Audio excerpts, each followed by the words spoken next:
high. Oh, no problem. I'm sure Derek will edit it when I give it to him. He always says my levels are too high anyway. So. Oh, I was gonna say if I was just rambling like, oh, I don't know what I'm working on. No, I mean I have 7 films I'm working on within the next 6 months, but I'm not really at that point where I can talk. I understand that you totally got to keep stuff on the down low. I mean, I was trying to get this screener out of a company here in Ohio a few months back, a movie called True Nature. I don't know if you've heard of it. It's a pretty ambitious project.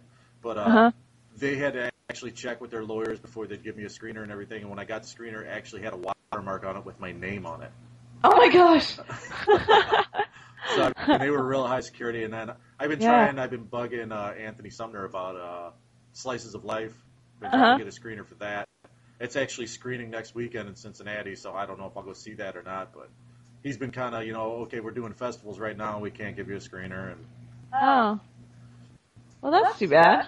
I realize we're kind of a small website, but hey, we make no I know. I money mean, off of it. I hear about it. I sign on a project and I get excited about it, but you can't really. It's sort of like I don't want to say anything because number one, I'm afraid I'm going to jinx it, or it won't happen for one reason, and then I want to make sure that I still can keep the job and I'm not like telling everybody in the world, and they're like, "Oh, you weren't supposed to tell anyone yet." So, especially in independent filmmaking, because you don't know, like a financer could pull out, you'd have union trouble, whatever, Yeah, that actually happens in studio films too. I mean, a lot of movies.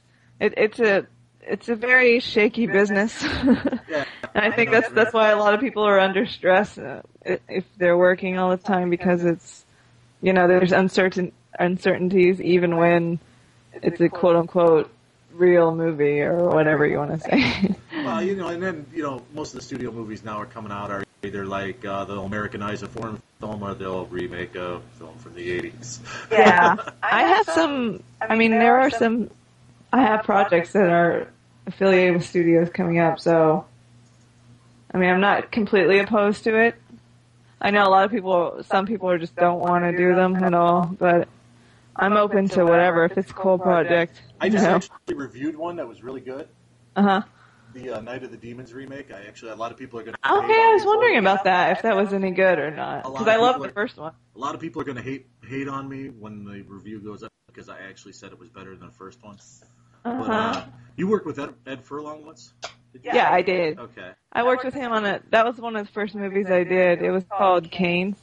Okay. And He you was don't good really at it, see but he's way too old for the role in it. But it's a pretty good movie, and he's pretty good at it. But like I said, he looks a little too old. He's a talented actor. He's a really cool guy. I can only say this because I've met him once, for a day when he worked, and he was really nice to everybody.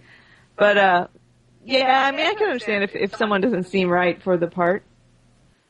But I watched the bonus features. He looked like he had a good time making it, so I don't know. I think he's a cool guy. He's a nice guy, from my personal experience with him, which is not really much of one. By the way, that noise you hear is life flight going over my house. What is that? It was a life flight helicopter going over my house. I didn't even hear it. Oh, really? Well, it sounded like a war zone in here. I thought it was apocalypse. You're like, oh my god, what is that? So anyway, I'm going to wrap this up. I'll let you get back to what you were doing. Thanks a lot for doing the interview.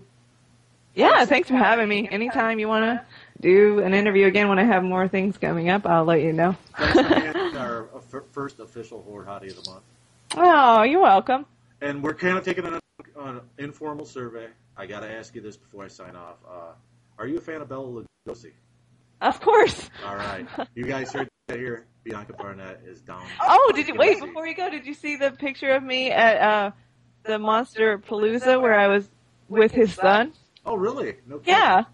I'll post it on your page so you can see it. All right, cool. Thanks a lot. Yeah, sure. All right, thanks a lot. Bianca, all right, Barnett, take everybody. Care. Enjoy. Look for her stuff coming out, Archaic Redemption, My Sucky Teen Romance, and The Toy Box. Thanks a lot, Bianca. You're welcome.